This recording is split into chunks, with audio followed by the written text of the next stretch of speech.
हाजिर नाजिर जिंदा राम तेरा ही आसरा। हे गुरु प्यारी साध संगत जी, आज का विषय कर्ज और कर्म। जी हाँ, कर्ज और कर्म। एक गांव ऐसा था जिसमें सभी गांववासी परमार्थी थे, गुरु नानक जी को मानने वाले थे और सब सत्कर्म की तरफ विशेष ध्यान रहते थे। सबको ये ज्ञान था कि हम अपना जीवन बड़ी पवित्रता के साथ जिए, एक एक कर्म बड़े सोच समझ के करें और गुरु नानक जी के बताए हुए ज्ञान उपदेश के द्वारा भक्ति करते थे सभी गांव वाले। उधर किसी दूसरे शहर से 4 नवयुवक घूमने की दृष्टि से निकले कि चलो भाई कहीं सैर सपाटा करके आते हैं। अब घूमते घूमते घूमते वो बहुत दूर चले गए। अब चले तो गए, अब वापसी आने के लिए उनके पास धन खत्म हो गया। अब उनके पास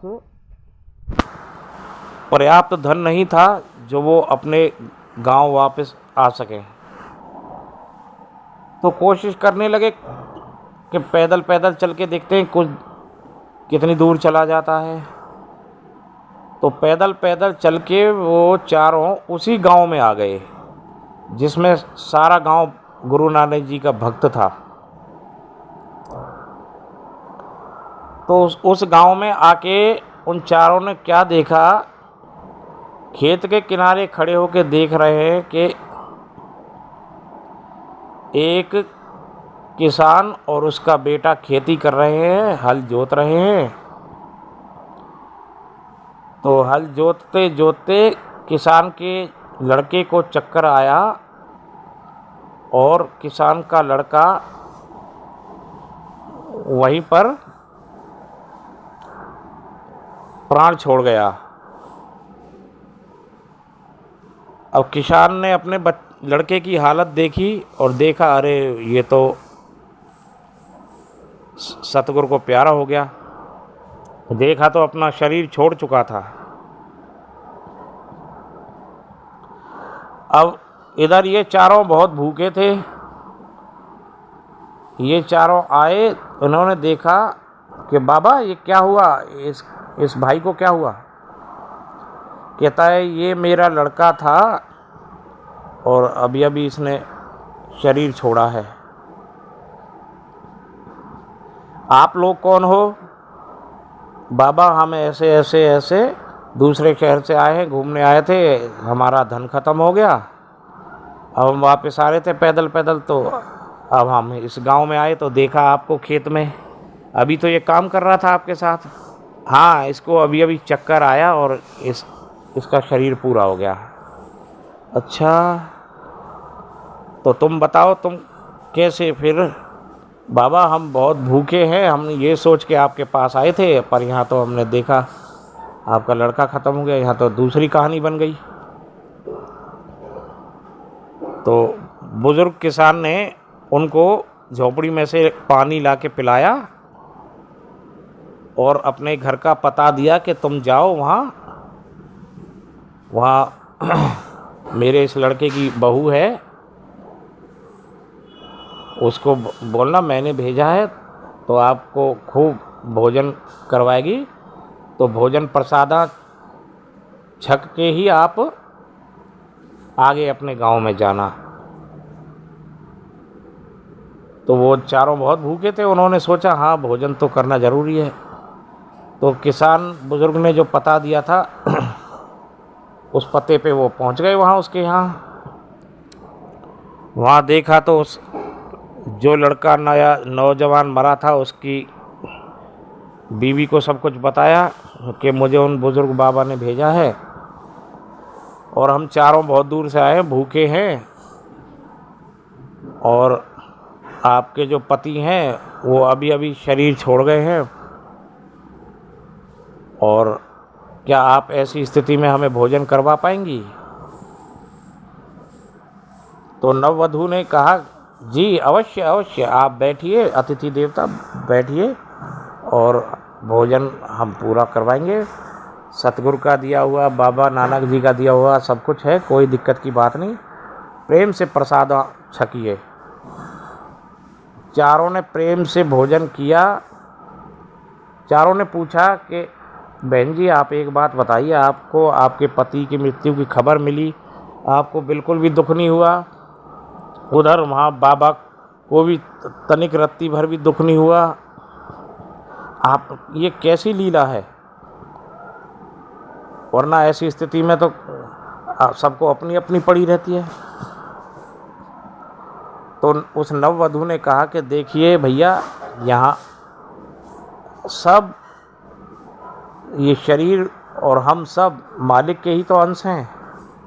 अब मालिक ने जिसको जितने समय के लिए जिसके साथ जोड़ी बनाई है उतना ही वो जिएगा। ये ज्ञान हम सबको बाबा नानक की कृपा से सारे गांव को है। अब जो हमारा कर्तव्य अब हम जाके पूरा करेंगे उनको। तो वो चारों की आंख से आंसू आ गए और फिर उन्होंने कहा, बहन जी हमें एक मुसीबत से और बाहर निकलवाइए। यहाँ अगर किसी सेठ साहूकार का घर है तो हमें कुछ धन दिलवा दीजिए, हम किसी दिन आके दे जाएंगे उनको वापस, कि हमारा गांव दूर है, हमारे पैसे ख़त्म हो गए हैं और हमें जाना भी बहुत ज़रूर है। तो उस नववधू ने कह दिया, हाँ वो फलानी जगह महाजन हैं गांव के, उनके पास चले जाइए, वो आपको पैसा दे देंगे। तो वो चारों गए महाजन के पास। कहते हैं हमें 100 रुपया दे दीजिए, हमारे पास धन ख़त्म हो गया है, हम घूमने की दृष्टि से आए थे और किसी दिन इस साइड जब हम आएंगे तो हम आपका धन वापस दे जाएंगे। उस ज़माने में 100 रुपया बहुत होते थे। तो उस महाजन ने 100 रुपये निकाले और उन चारों को दे दिए। अब वो पूछते, भाई महाजन साहब आप एक बात बताइए, हमने कहा और आपने 100 रुपये दे दिए और ये एड्रेस भी हमने आपको दे दिया है, आपने ये भी नहीं पूछा क्या पता ये एड्रेस गलत भी तो दे सकते हैं हम, क्या पता हम ठग हों।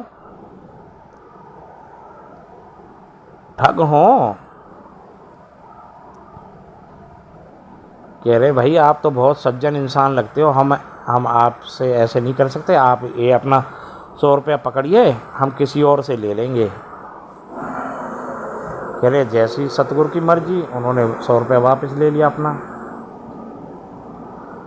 अब आगे वो गए, उसी गांव में एक और धनी सेठ की दुकान पे चढ़ गए। उस दुकान वाले से कहते हैं, भाई सेठ जी हमें ऐसे ऐसे हम आए हैं, हमारे पैसे ख़त्म हो गए, हमें 100 रुपया दे दीजिए, हम कभी इस साइड आएंगे तो आपका दे देंगे। अब उन सेठ जी ने कहा, भाई हाँ मैं दे देता हूँ, कोई दिक्कत नहीं, ये बताओ इसी जन्म में चुकाओगे कि अगले जन्म में? चारों एक दूसरे का मुंह देखने लगे। अब कहते हैं एक ने चतुराई खेल के कहा, भाई सेठ जी हम अगले जन्म में चुका देंगे। तो सेठ जी ने 100 रुपया उनको दे दिया और कोई एड्रेस नहीं लिया। ठीक है। अब वो चारों सेठ जी की दुकान से निकले और बड़े खुश, ये देखो कितना फुद्दू बनाया, अगला जन्म किसने देखा है, अगले जन्म की हमने कह दिया, वो सेठ जी ने दे दिया। अब तो समझो हमें ये 100 रुपये फ्री कैसे मिल गए, फ्री के ही हैं। अब जब वो 100 रुपया लेके खुशी खुशी जा रहे थे आगे, तो एक खेत और पड़ा, उसमें देखा एक किसान अपने बैल को खूब डंडे मार रहा है, डंडा मार रहा है और बैल चीख रहा है लेकिन उठ नहीं रहा। किसान कह रहा चल हल में तुझे जोतना है, बहुत काम पड़ा है, चल खड़ा हो। तो बैल पे डंडे पड़ रहे हैं लेकिन चिल्ला रहा है लेकिन उठ नहीं रहा।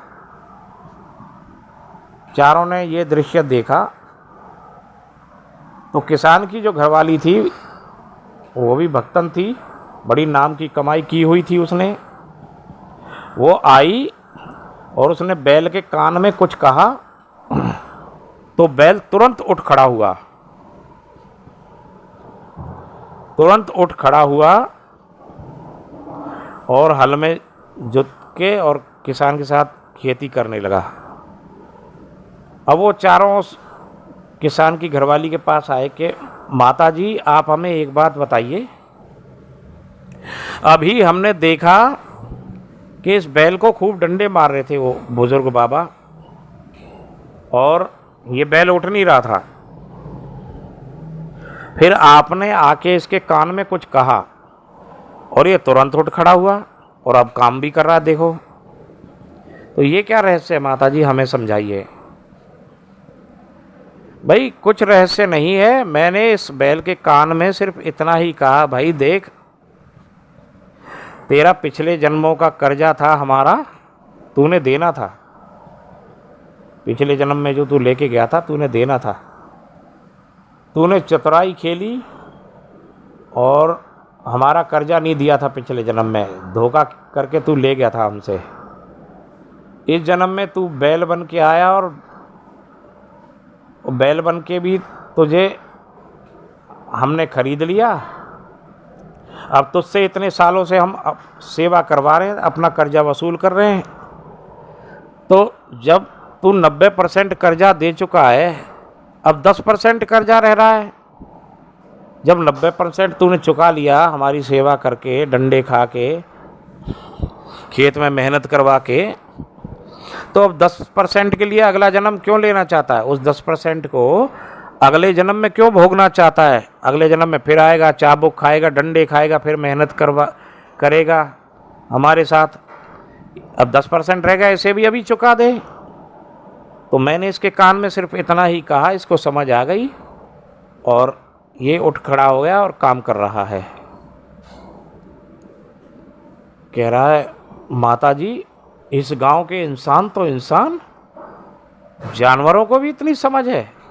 कह रहे हाँ जी, इस गांव पे गुरु नानक जी की विशेष कृपा है। अब चारों को ज्ञान हो गया, चारों ने वो 100 रुपया उसी समय उस सेठ जी को वापस करके आए और कहते हैं सेठ जी हम पैदल चले जाएंगे, कोई बात नहीं, कोई बात नहीं। सेठ जी ने उनको फिर अपने दुकान पे भोजन करवाया, उनका पूरा सत्कार किया और उनको बड़े प्रेम पूर्वक विदाई करी और कहा फलाने समय हम अपने गुरु नानक जी के डेरे पे जाएंगे और तुम भी नानक जी के शिष्य बनो। चारों वादा करके गए और फलाने समय पे ही, उनके बताए हुए समय पे उनके पास आ गए और वो उनको गुरु नानक जी के सत्संग में लेके गए। चारों ने गुरु नानक जी से नाम उपदेश लिया, सारा जीवन भजन बंदगी करी और अपना मोक्ष करवाया। तो प्यारे सत्संगियों, ये है कर्ज और कर्म का लेखा जोखा। हमें अपना जीवन बड़ा पवित्र रखना है, बहुत सोच समझकर एक एक कर्म करने हैं।